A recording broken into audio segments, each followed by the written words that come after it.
para kundisiya kuti ini ndite shaki. Asa ndizvigone ndotora mandiinewe mwanasikana ndinokuda.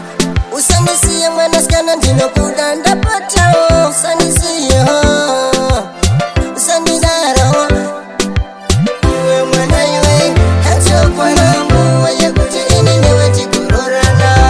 Baby usaite sekutamba masiro dondo kuspendera time. Mwana iwe hatokwanangu yekuti ini newe tikurorana.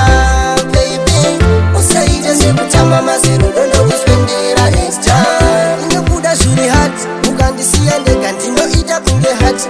Saka chingomira timotamba chidhakisi mandinokumbotamba newe bibi ndinokuda. Ndichakutora neni ndokurora mwanasikana. Saka chingomira ichakwana nguva ini zvandinosiwa mumwoyo ndinokudisa. Saka chingorega unditamba sebrendi usanditenderedza brendi dzangu ndinochema mwanasikana ndinokuda zviri tema. Ndinokuda zviri pani usandisiwe mwana iwe hatokwanangu yekuti ini newe tikurorana. Baby usaite sekutamba masiro dondo kuspendera time. Mwana iwe hatokwanangu yekuti ini newe tikurorana. Baby usaite sekutamba masiro dondo kuspendera time.